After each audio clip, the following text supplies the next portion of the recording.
Les troubles obsessionnels compulsifs.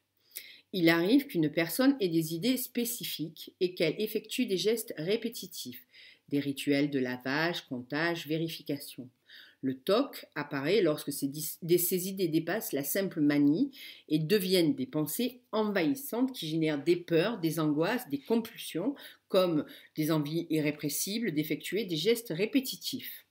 Elles prennent une grande importance et échappent au contrôle en rendant la vie très difficile. Les pensées les plus envahissantes, les obsessions, concernent la contamination. Alors, c'est la peur d'attraper des microbes. Le doute, la peur d'oublier d'éteindre la cuisinière, de fermer à clé, le son, etc., etc. La peur de commettre un geste agressif.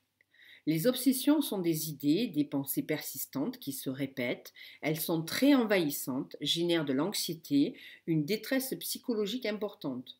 Pour se calmer, la personne adopte un comportement compulsif qui se manifeste par des gestes répétitifs. Je vous donne quelques exemples. La peur d'être contaminée peut pousser une personne à laver les mains des dizaines de fois.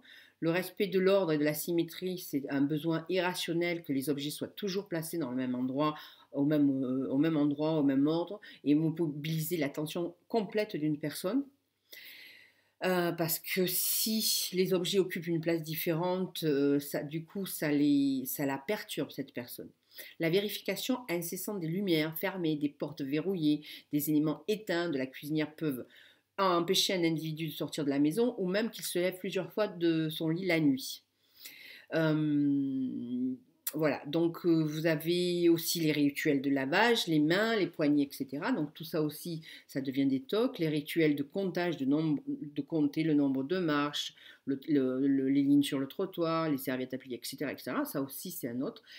Pour chasser les idées noires et éviter le malheur, on a aussi ce rituel où on fait de plus en plus de rituels contre le mauvais sort.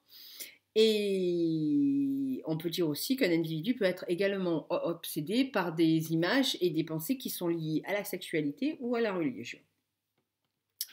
Une accumulation des objets sans valeur particulière aussi fait partie de ces compulsions-là. Les compulsions sont des gestes donc, qui sont impulsifs, hein, par nature du coup, répétitifs forcément, ou des ruminations qui ont pour but de prévenir le danger, de diminuer l'anxiété vécue. Elles sont exécutées selon des règles strictes, ont pour but de soulager les troubles, mais dans une contrainte. La personne désire leur résister, mais elle ne réussit pas à le faire. Et les gestes deviennent de plus en plus répétitifs, ils sont effectués dans le but de se calmer, mais en réalité, ils n'apportent aucun soulagement ni plaisir. Ces personnes souffrent donc d'un trouble obsessionnel compulsif. Elles sont conscientes que cela est anormal et disproportionné, mais elles n'arrivent pas à se contrôler. Elles vivent dans l'angoisse permanente et qui est causée forcément par cette impuissance et elles n'arrivent pas à cesser ces gestes compulsifs.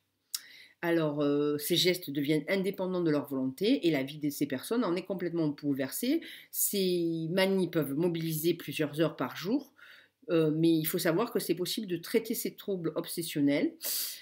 La démarche, c'est une démarche de mieux-être qui exigera de la patience et de la persévérance. Il faut des traitements qui peuvent aller de la médication à la psychothérapie et bien sûr le FT et la méditation. Il est souhaitable dans tous ces cas de consulter un médecin au départ et de participer à des groupes de soutien parce que c'est quand même très intéressant de voir que l'autre a la même problématique que vous